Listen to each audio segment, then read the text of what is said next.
optional for you. Right. You can Okay. go I for. suppose if you're talking about the Kyra project, yeah. Okay. It's just there's some stuff in my personal life that maybe I don't want to go into. Oh no, it's more going to be.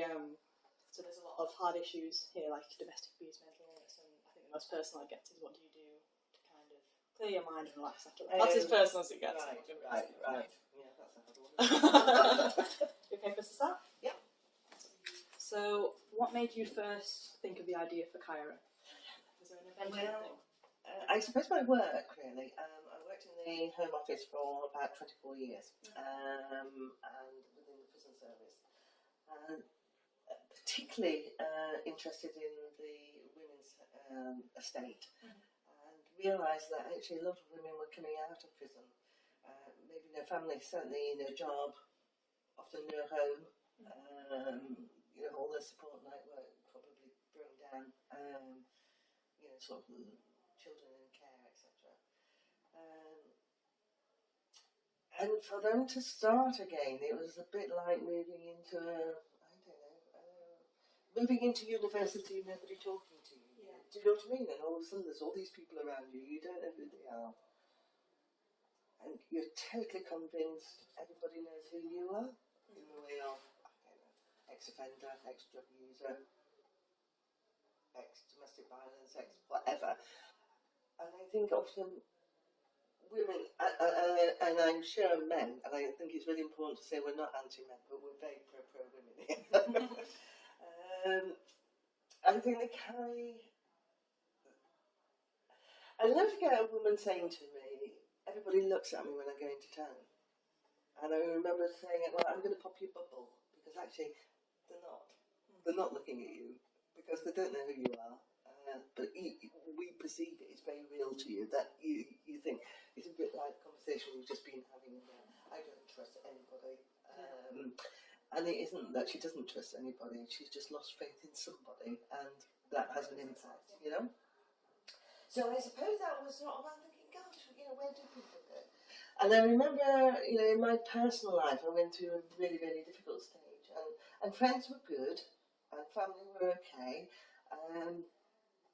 but you got to the stage when you thought, actually, I can't keep talking to them, I'm burning them out, let alone burning me out. They must be brought to tears with the same old story.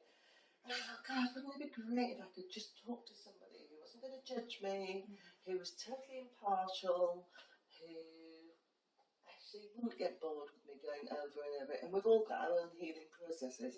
And mine, I think, very much is about when I'm ready to talk it all out. Over and over and over again. And so that was another part of it. And the other part was, I was a Samaritan for 6 years, and it was very evident there were a lot of lonely, isolated,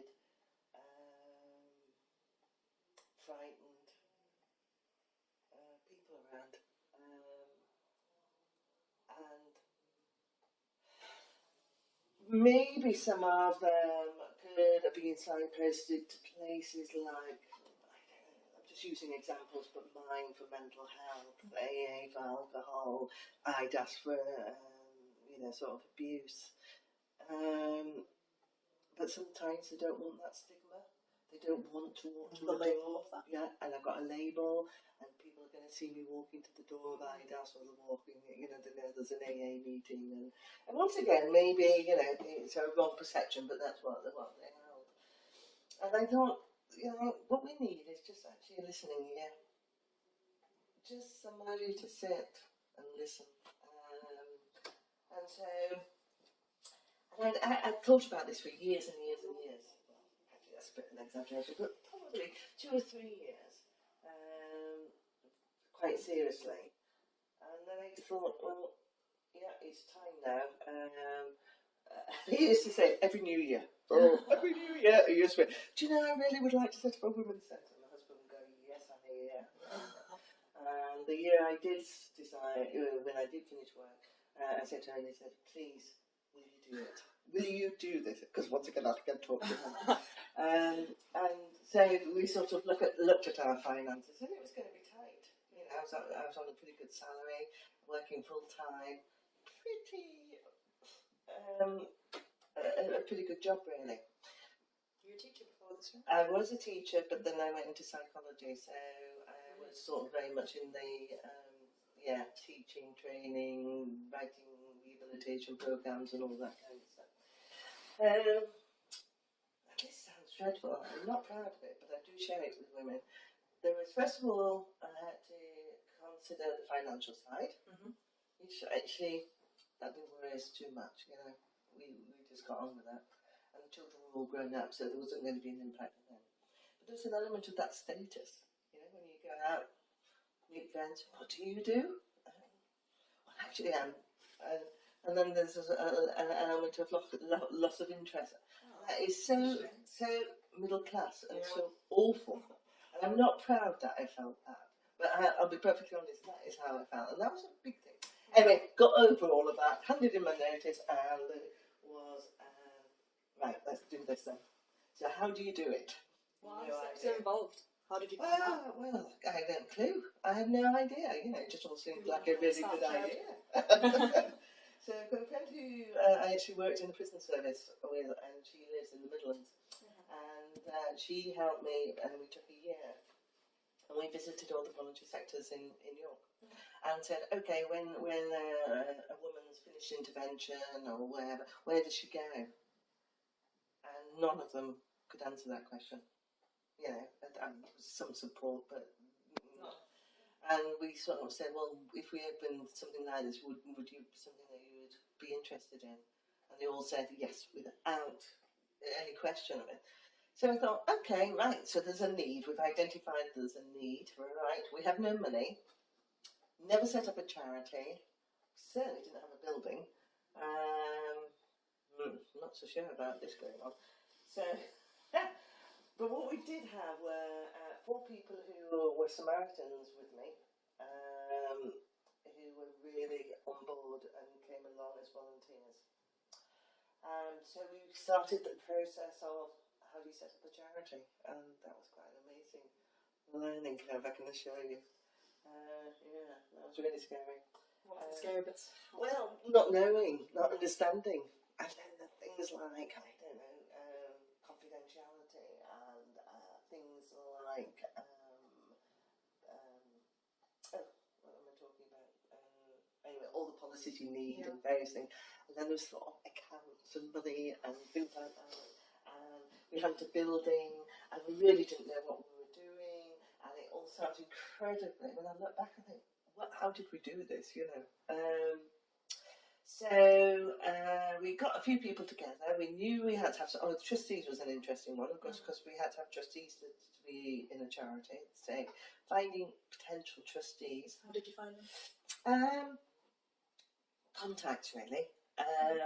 So yeah, people were very, very supportive. So my husband's accountant knew various people. We had a friend who was head of social services in York, and so it was all contacts. It's who you know, really. And so they all came on board. Anyway, the treasurer really had a simple job because we had no money, nothing, and I mean nothing. But to become a charity, I think it was £2,000. Well, just to register. To register. Well, you know. How can you raise £2,000 for something that doesn't exist? Because it didn't exist at that time. Anyway, very lucky.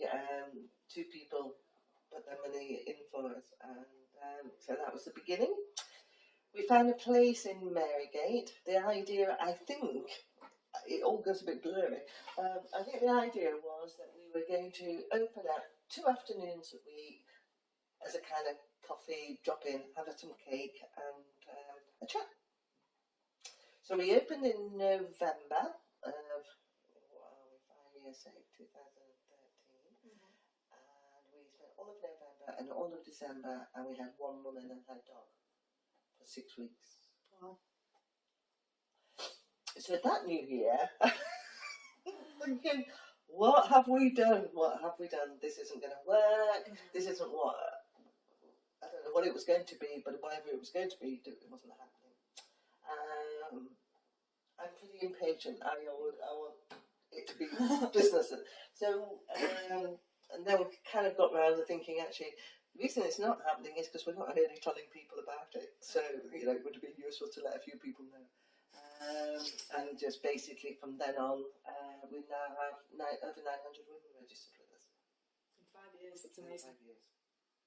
So there was a need. We were right. How did you feel during that? Oh, it's had lots of ups and downs. Lots of ups and downs. I mean, working with volunteers who are amazing. We've got 45 volunteers, I think. But it's very different to working with paid staff because obviously, they are volunteers, and I think it's remembering what that word really means. So there's no expectation, great expectation of them, but they're great. But there's all that, and then we, the lack of money, because we had to pay rent where we were, and then where are we going? What are we all about? The sort of, well, better take some time out and really look at our structure and what our aims, our objectives are. And so from there on, that kind of built and got a great team. And now, as I say, 900 women, and we offer everything, just about everything. I've seen your list of classes, and it's immense. Yeah. So much. I know. It's fantastic. All given by volunteers. So all classes? Yeah.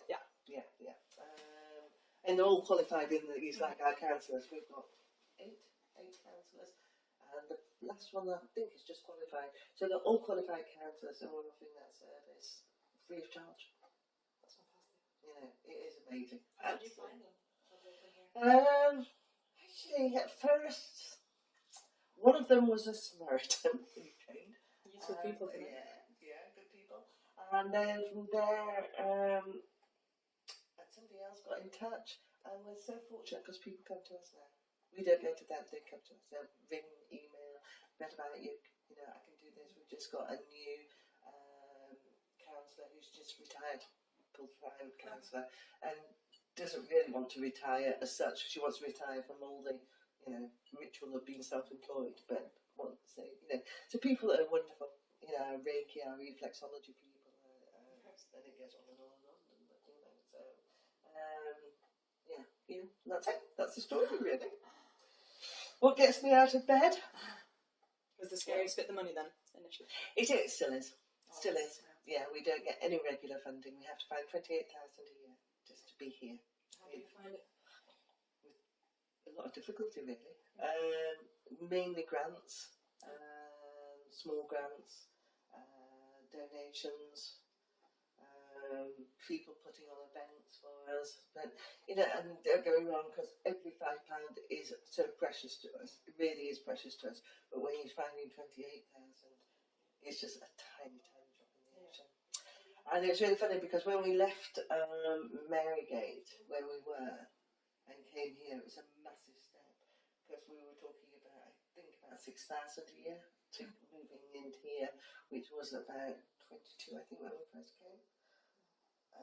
Anyway, I just chose to ignore the numbers and said, okay, we'll do it.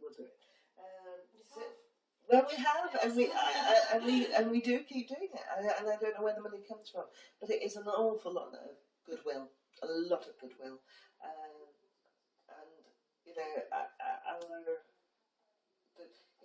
we don't get paid, which is not, that's something we choose to do. Our reward is seeing a woman who comes back to us 6 months later, and I just wanted to tell you, we had one who came back last week. I hadn't seen her for months and months and months, and I just wanted to come back and tell you my life's good, I've moved on. That's our reward. And knowing that there is a place for women to come to, and it doesn't matter, what their issues are. Indeed, it doesn't matter if they haven't got any issues, if they just need a space, really. And I think the nice thing about Kyra is they knock on the door, they ring the doorbell, and hopefully somebody answers the door. And nobody knows if they're coming for a coffee, if they're coming for counselling, if they're coming to do a domestic violence program, nobody knows. And they like that on anonymity. So that we're quite unique in what we are. And I suppose because we are quite unique, we become a bit fluffy, if you see what I mean. So when we're going to funders, because we're not a crisis team, we're not front line, and that's where funds tend to go to. Yeah. I believe very, very strongly that the work that is done with other sectors is so invaluable. I mean, it is so important. But I do believe the journey is often starting after that intervention's complete. It's sort of like having the operation, isn't it? But the convalescing has to come, and lots of things can go wrong in that period of time. Having somewhere, and it's a bit like one of the women says, Kyra's a bit like having a car. So he said, oh, in what way is that? She says, I never need it until it goes into the garage for an MOT. And she said, there's times when I just need you, and they often just pop in, get that reassurance we're still here, just knowing you're there. Really, I think it's a lot. And then for others, it's a long journey. And our youngest is 17, our eldest is 95. I think we're getting more complex women now because of all the cuts in York, and we're not.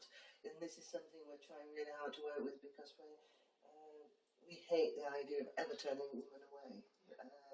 But if we can't meet her needs, we're the wrong place. But unfortunately, in York, that kind of gets countrywide. Needs aren't being met. So we do occasional things like we did a bump to birth course because there's no antenatal classes. Now, we were ever professing to know anything medical at all. Our aim was to bring women together who are in a similar situation, expecting children, and build up some kind of network for them. And that worked really well, and then we introduced antenatal classes in York, which we thought was great. Unfortunately, I've heard they stopped them again,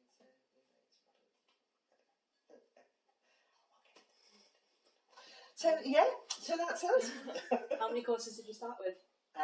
We started with the coffee drop-in, and then we started doing the ESTA program, which is the self-esteem program.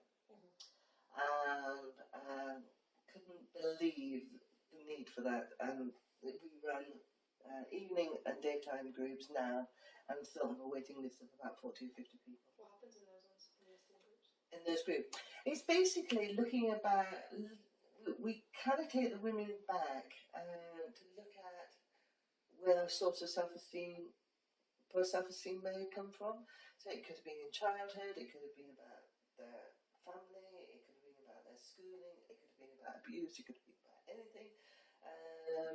Or indeed it can be any stage of your life, sort of when somebody tells you that you're hopeless of something, if you end up believing it, don't you? Yeah. And so what we do there is sort of get them to identify strengths and look at ways of interpreting it and, their perspective of things. And is that actually, if you were here, what would you say to me? That kind of thing. It's quite intense. But the women who stick it, we see a fantastic improvement, amazing improvement. And then often they'll come back and do the assertiveness course. But we get a lot of feed from the Freedom Programme, which is our domestic abuse course. So they go through that, they're dealing with lots and lots of issues, but still pretty, not very self-confident. So that's when they all join us. But, we just can't keep up with the need, which is hard. But, hey-ho, we're only human, aren't we? So, so lots and lots of courses, and I suppose what's the future? The future has to be, we have to find some different premises because we have no disabled access. Oh, yeah. And that's becoming more and more of an issue for us. I don't know why, but we're having to limit what we can do. So we're running groups like Zumba, if you probably exactly ideal. But we're going to do mindfulness yoga downstairs, so we can include those women. Yeah. And the Central has been very, very good in the way of the Minister lets us have her office downstairs for counselling and things like that. So yeah, we work around it, but it's not ideal. And also, I know we're empty today, but you come on a normal day and just Beth Ann told me a lot about weird. people, Yeah. So yeah, but I kind of guess the next place will be even more expensive. And it was quite strange because when we came here, we said we'd give it a year and see how we go. And after that year, we were up to about, that would be our third year, and I think we were around about 500 women. And we meet monthly, the volunteer team, and we said, look, this is the situation, how are we going to sustain this? And somebody said, we've no choice, we've just got to keep going. And that's true, we have no choice.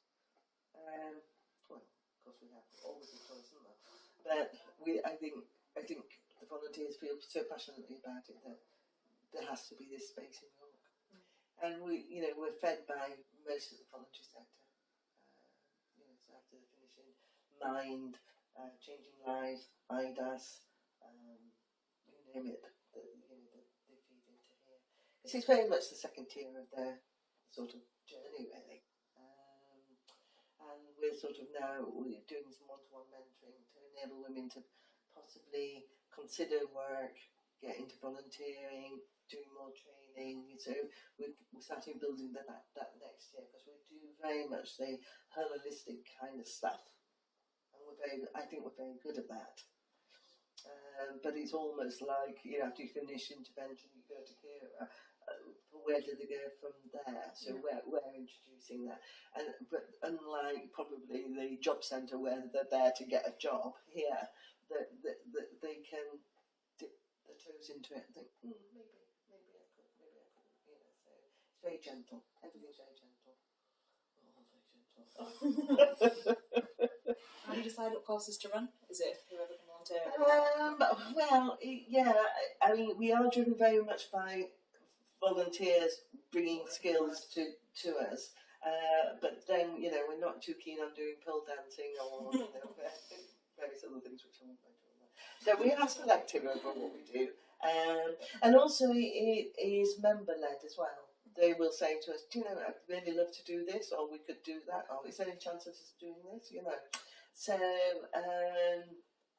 things like cookery. We do cookery once a month where somebody comes in and cooks with them and whatever. That was member led. They wanted that.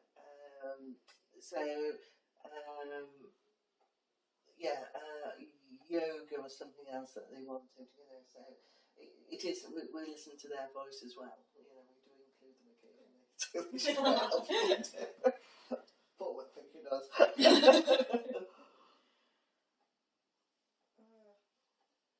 So how do you think it's changed since it's first opened, more mentally or culture-wise, instead of, like, obviously you have way more courses now in a bigger place?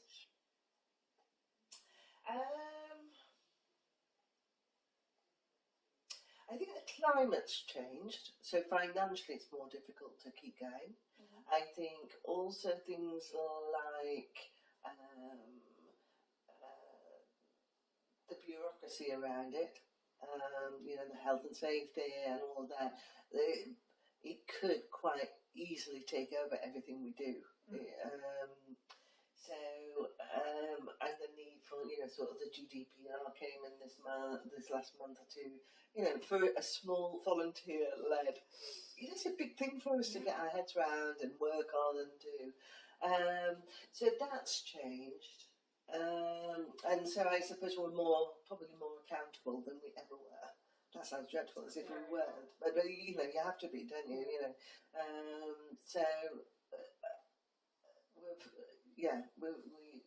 have to do that.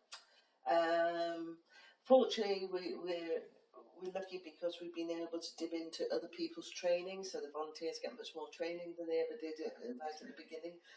Probably didn't think we needed any training to this, and we found out we did a bit. So other voluntary sectors are very good and supportive of us in the way of, if they're doing something, they come to book here, have you got anybody, so that's good.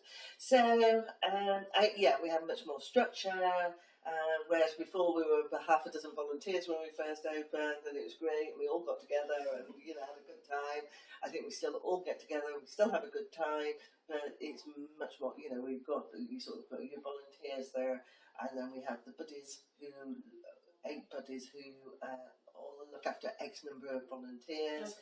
Then we have the coordinators team, which is all the media people and the PR people and the who else, the volunteer recruitment, etc. on that level.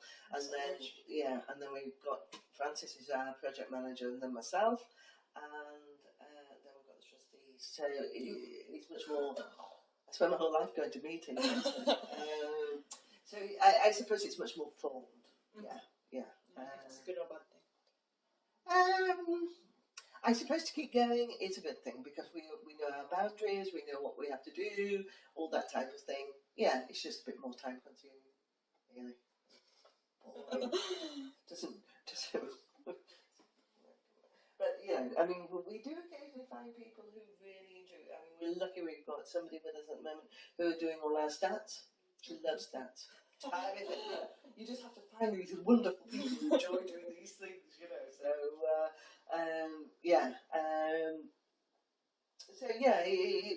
there's more bureaucracy, but hey ho, that's the way it is. You know, going for funding now, you sort of have to basically, you know, sort of every detail there is possible needed, and I understand that, but I do think one thing York does lack, and I think probably other cities lack, is if you're big as a charity or in the voluntary sector, that's fine because you've got lots of staff who can attend meetings, who can write grants, who do the emailing, respond to, I don't know, crisis if there is a crisis, etc., etc.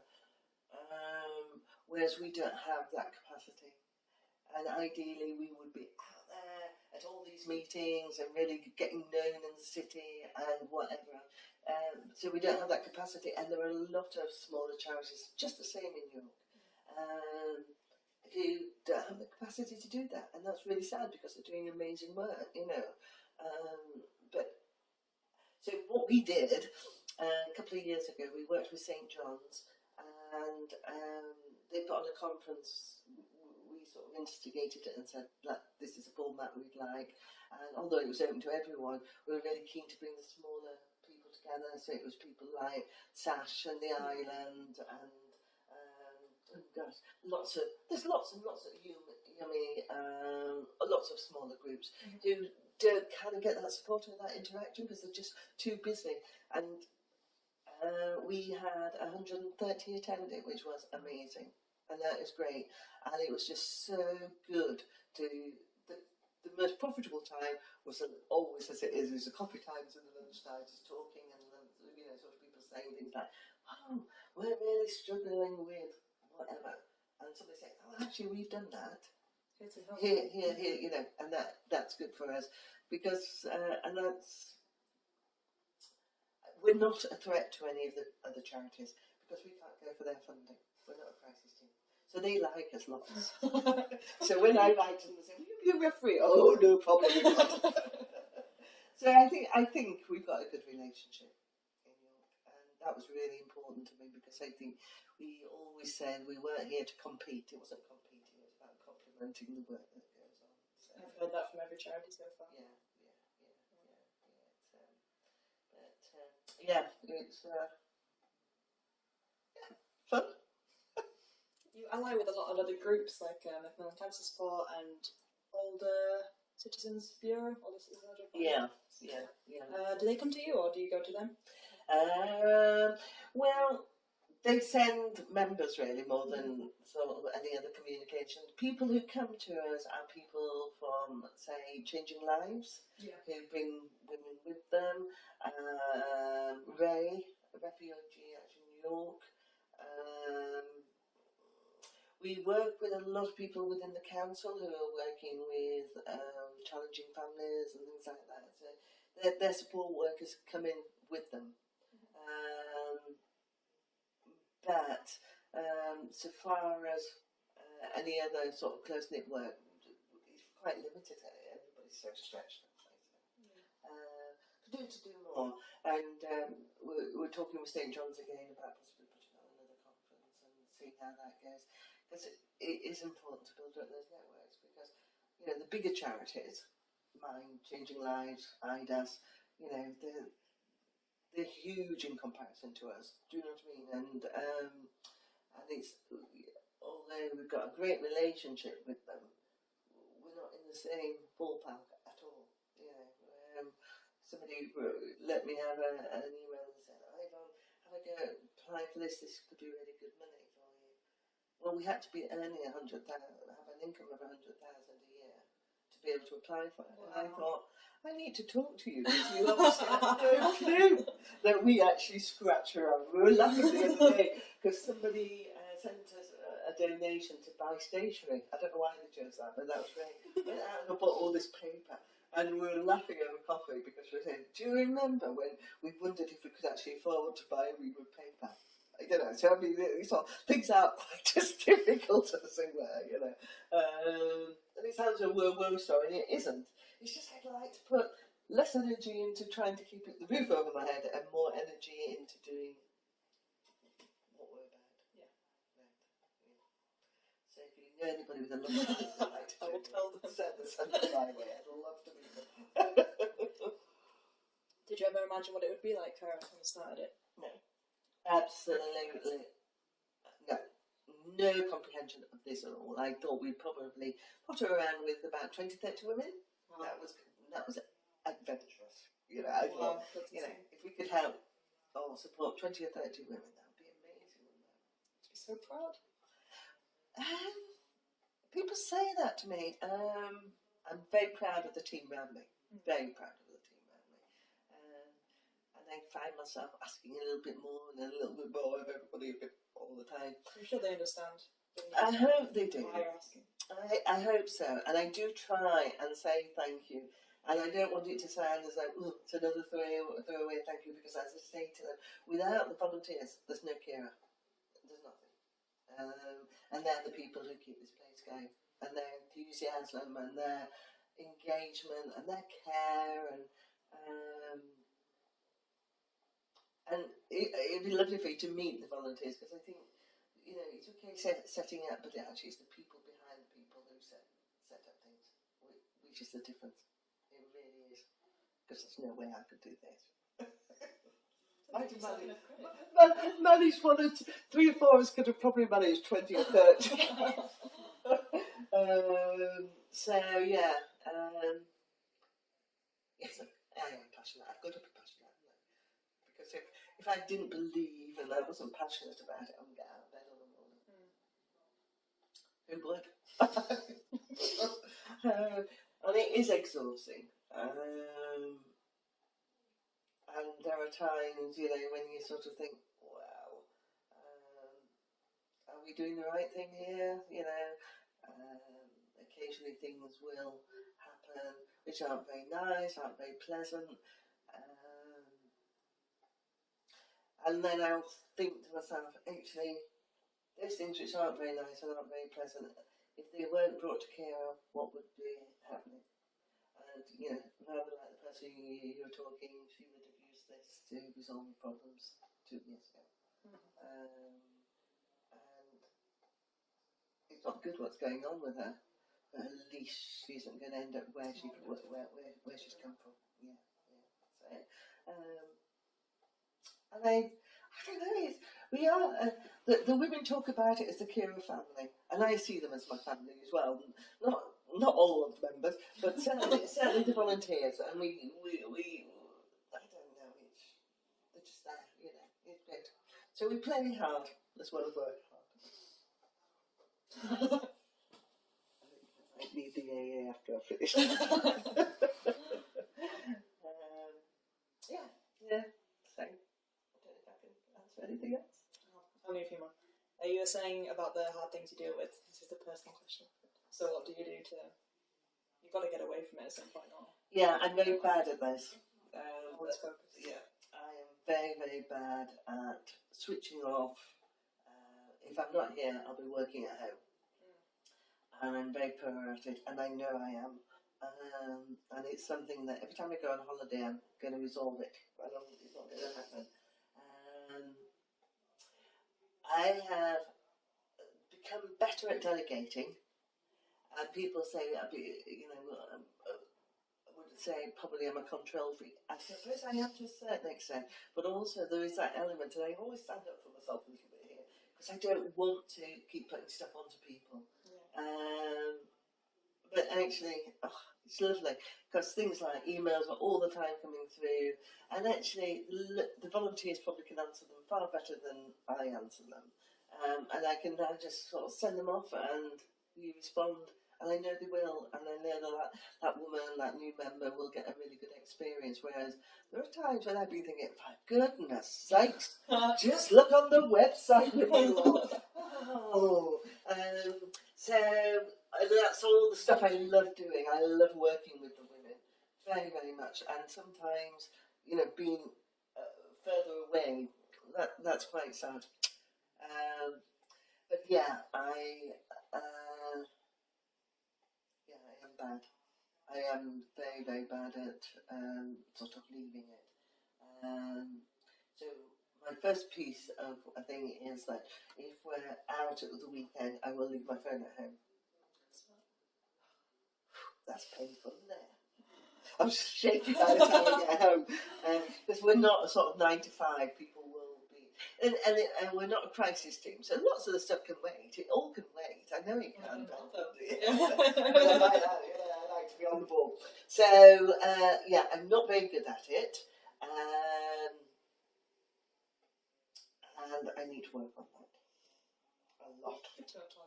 Yes, I need to. And some days I'm very good at it, and then other days I'm not.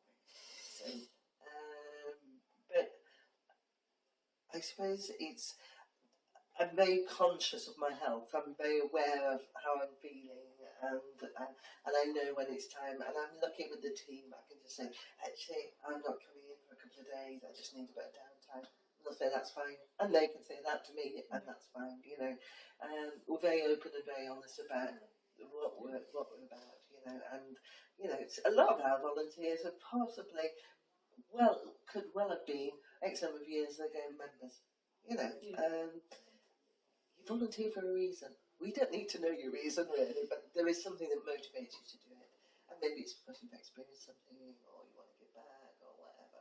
And I think it's very, very important. That's why I sort of set up the buddy thing, that all our volunteers are looked after, because they're my number one priority really. Don't tell the members that because without them, as I said, there would be nothing. Do you run any classes yourself? No. Not fun. Well, I keep thinking, I ought to do this, I ought to do that, and I'm thinking, actually, you're in the wrong mindset when I think I ought, but I should be, I'd like to, I want to. But if I'm going into something thinking I ought to do this, because then I feel so much better. I'm obviously not, as far as I'm concerned, I'm not thinking in the right way about it. So, I think it's really important to say that, I'm so fortunate that my husband has always supported me. I would never have been able to do this without him.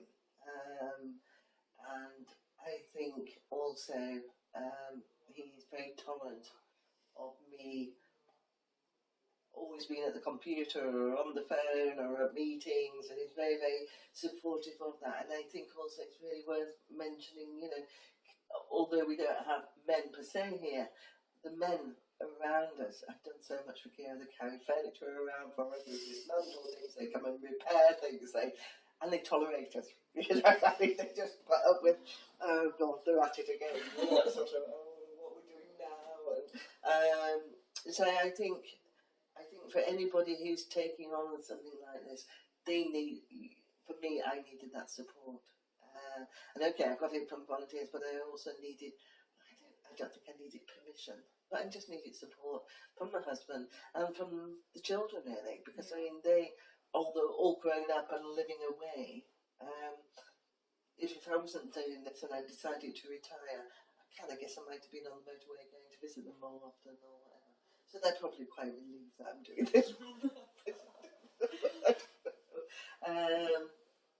So anybody, I think, who's even considering doing something like this, you've got to have that support. And if you haven't got that support, just be very, very careful, really, for your own health and your own sort of well-being. And I don't know how other people have talked about it. We're not precious over anything here at Kyra in the way of, actually, if we can help you write a safeguarding policy, we'll help you write a safeguarding policy. If you want to know the ins and outs of all the pitfalls that we weren't aware of when we set it up, yeah. And so we're very much about sort of sharing that and supporting that. And I think, why would anybody want to go through some of the things we went through when actually we might know the answer to prevent them doing that, So, yeah. I suppose it is about just giving, but remembering there's more than just the numbers to give to. That's about quitting, or have there been really rough moments where you thought, oh, maybe I should pass this on to someone else? Oh, yes, yeah. I'm trying to think of some. There was an issue. I don't really want to go into detail, but it was regarding a trustee, and it wasn't very pleasant, and it was quite accusing, and I suppose, I accept from a member, actually, you've on your shit. Do you know that? So it's sort of, oh, yeah, this is, and that's how they feel some days, and that's fine. Okay, I have not made you come here. So if you're not happy, we're not meeting your needs, so perhaps you go get met somewhere else. You could talk to me like that. Whereas with the trustee, it was very different, and it was very personal. And I think I can take criticism. I think if it's justified, but I didn't feel it was. And that was a very, very difficult thing. And this part of me thought, do I want to be here for this grief? Do I need this grief? Do I need this hurt? Do I need this pain? No, I don't. So shall I walk away? And once again, there's a sort of 2 or 3 people who I really confide in here. And they said, you know you're right, don't you? You do know you're right. And I said, well, sometimes you lose that, don't you? But we came through that. So there are incidents when, you just sort of think, for goodness sake.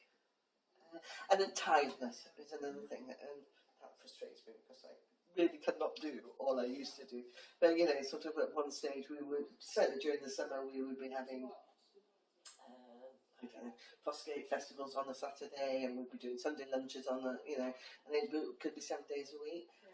And I know that if I'm tired, I'm not always rational, as rational as I should be, and that a lot of self-doubt comes to me when I'm tired. So, but I've learned that. I've learned a lot about myself, probably got a lot more to learn as well. But I have learned a lot about myself, and I know,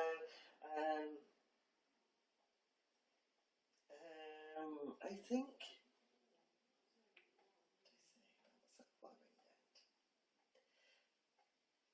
I learned more. I suppose because I'd always been in quite a controlled environment within the prison service.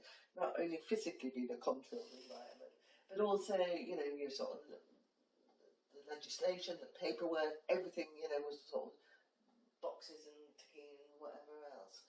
Moving from that and the boundaries being wider and a bit more blurred, I found that really a bit disconcerting, I think. Not freeing. Sorry? Not freeing. I think it was eventually, but it was sort of, I'd been so used to working to deadlines and everything else. All of a sudden, it was okay to take time out and be with somebody, and actually, if you want an hour, you can have an hour. If you want 5 minutes, you can have 5 minutes.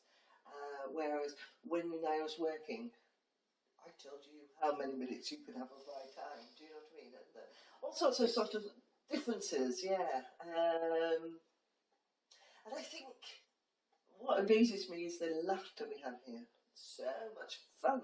And with the members as well. Okay, we have tears, we have pain, we have hurt, but we have so much laughter, you know. And the women are saying, you know, it's an absolutely crazy place, this, you know. And I always feel rotten when I come back. Oh, I always go away feeling so much better, you know. And the volunteers can laugh, and I suppose there's an element of black humour goes on as well, you know. But no, it's just the days when most days I come, I open the door, and I think, yes, what's going to happen today? Is it going to be good, bad, indifferent? Is it going to be, you know? So there's an element of excitement because no, I can assure you, I was going to say no 2 days, no 2 hours, you know. So yeah, it's very precious, very precious. It's sad to see it. I mean, I really do believe that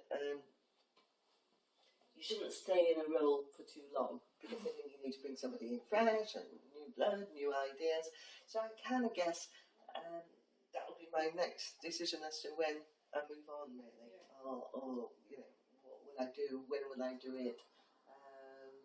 And every time I think about it, there becomes another thing. So it's about like moving. Oh well, shall I wait until we get moved? And, oh, I don't know. Do you know what I mean? But I really, you know, often people will say to me, "It's your charity." It's not my charity. It is not. Yeah, okay. I was probably there at the beginning and maybe saw the vision for it, but it's not my charity. This belongs to the women of York, and you know that's where it is. And I hope and pray that there'll always be women who will continue to support women. Your growth has shown that. It's what? Your growth in 5 years. Yeah. Yeah, I know. Scary, isn't it? I just think it says that there's such a need in York. So glad it's being addressed though. Yeah. So it wasn't before Kyra, that's mental. It's 900 people who... Well, yeah, it makes you wonder where they were going, doesn't it? Or indeed weren't going. And we have so much work to do, because actually this charity opened up to try and find the people who weren't accessing anything. Now that's quite an interesting thing, because when I look back, how do you find somebody when you don't know where they are? And I find that all interesting, because I've still not got my head around that. But we got funding for an outreach worker last year, part-time outreach worker. She was absolutely amazing. And the work she did was incredible. The people she found. We've now got networks going with the travelling community, which is really quite good, because nobody really gets into the travelling community. She was working, well, I mean, incredible the work she did. But sadly the funding's come to an end, and so the work's come to an end. So we're going to try and see if we can get some more funding for her. I'm not such a good, I think it's such a good idea, actually. Do we need more people? I don't think we do. You know, I mean, people drift through, so it's not right for some people, it's not going to meet their needs, and for other people, some of the women have been with us more or less since we opened, and people are saying, well, they're not moving on. Well, that's not strictly true. Three of them are now volunteers, and others may be at a stage in their life where they either don't want to or they'll never move on. But the fact that they've got somewhere where they can come have a cup of coffee and a chat, not a problem, is that really? I might come back as a member, actually. I'm just so exhausted. Yeah, I just need to make a cup of tea. What a good idea. I'll think about that one. When we were talking about that sometimes you were thinking about quitting, what got you through that and made you continue? Passion. Belief. Yeah, passion and belief, I think. I believe it's meant to be here.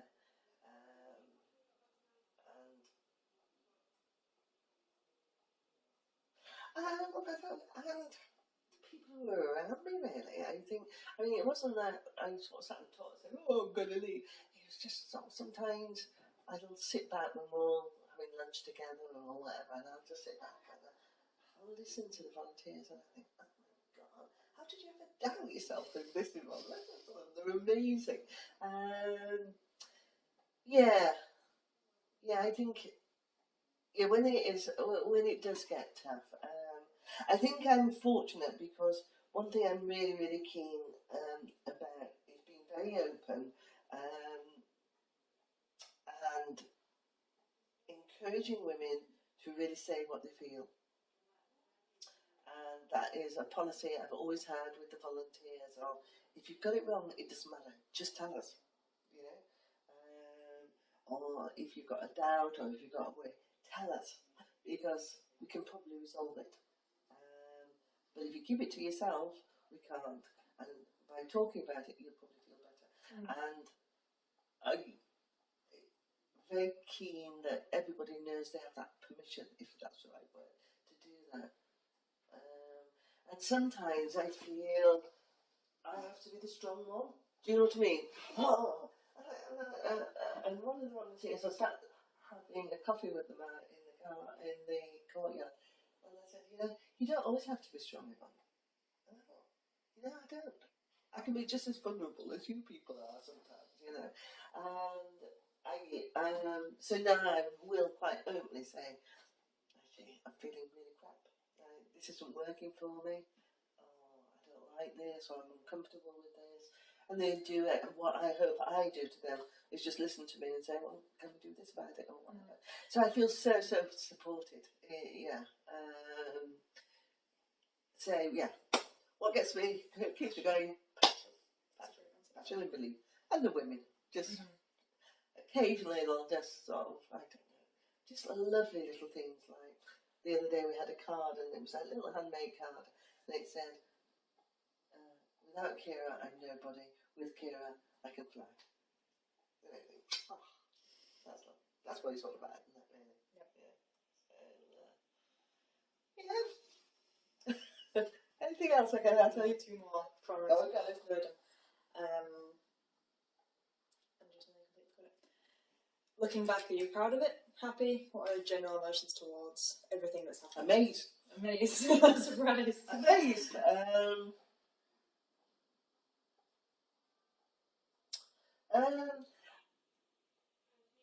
Quite amazed. Almost sad that there's such a need, but am I proud? I suppose I am. I always think that feels a bit conceited. So I've never been very good at saying, "Gosh, are you good?" Do you know what I mean? Because I find it quite almost unreal. Does that sound ridiculous? That something so, what was a very simple model or concept has grown into something so big. And I don't know how that happened. I suppose it was a lot of hard work and blah, blah, blah. But I very rarely think, oh, I'm so proud of myself. Like I say, there is no Kyra without volunteers. So, I think I'd like to think, I've got two granddaughters, and I'd like to think, as they get a little bit older, we will talk about this journey I've been on and why I went on this journey, and the fact that actually if you've got enough belief in something that you can achieve whatever it is. And I think them having something that, they're only dots at the moment, so I think it's great coming in and occasionally getting biscuits. But I'd like to be able to pass Kyra down to them, really. Frankly, they both live in Oxford, so they're not going to be involved. But, sort of to see that. I suppose the proudness, thinking about it, you see, I told you how to think about it. I think I'd like them to be proud of me. Mm-hmm. But understand why they're proud. Do you know what I mean? Not, I haven't got an OBE. Oh, I'm really proud that Eva's got an OBE. No, but to understand and really, also I think it's all about the empathy and the understanding and really caring about people. And I really like them to be able to inherit that, maybe through that experience rather than just being grandma and granddaughter. Do you know what I mean? So we'll see how that develops or nurtures out, really. We'll see. What am I shocked? Yeah, I'm very shocked and delighted. Yeah, delighted. The fact that we've touched so many lives, and I feel so privileged that the women will share with Kyra some of their deepest and most painful things, and which, kind of says a lot about Kyra, really, doesn't it? But also will share with us their joy and their, their celebrations moving on and things like that, so, lots of emotions, really. Makes me smile. Makes me grimace at times. But, yeah. I think other words better. Yeah. I feel,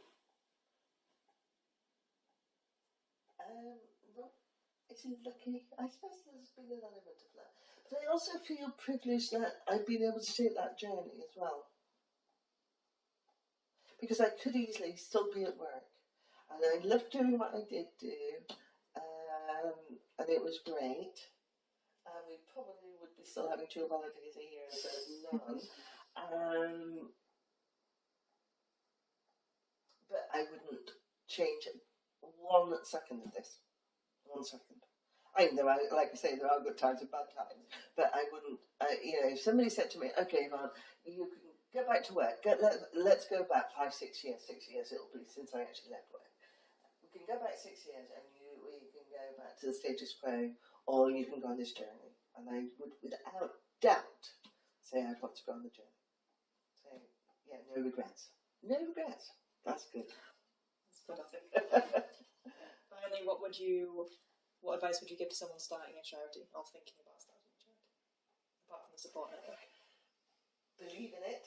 Mm-hmm. You have to have more than a belief. You have to have a passion, and you have to have energy, and you have to have commitment, and you have to have time, and accept that it'll be totally engulfing for a long, long time. If it will become what you give it, really, I think. But not to be put off by the obstacles that are put in your way, because there will be obstacles, and there will be challenges, and there will be things which are really difficult. But it's about giving and not looking for reward, because there won't be much reward as such. Your reward will be whatever it is you want. I mean, we've all got our own motivation as to why we do these things. And I'd say to them, ask. Don't be afraid. Don't be afraid to go to somebody. Come to Kyra and say, actually, I think you're setting out a charity and I have no clue what to do. And Kyra will probably say, we've probably forgotten most of it, but we'll help you. And go out and ask for that support, because it's there. People will give you it. And make sure you're very clear as to what it is you're hoping and aiming to do. Because although we were sort of a bit naive, we knew it was about supporting women. In what way? We weren't particularly clear at that stage.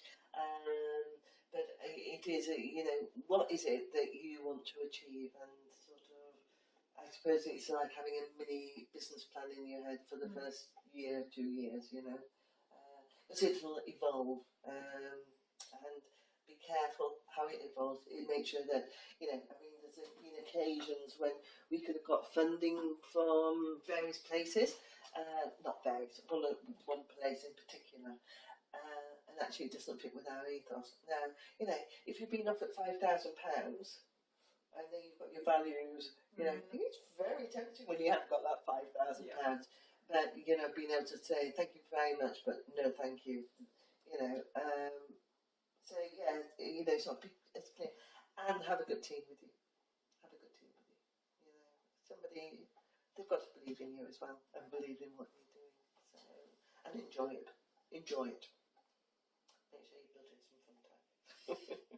That's fantastic. Thank you so much. Is that right? Yeah, that's beautiful. I don't know if it's any help, but anyway. Good to talk. So what do you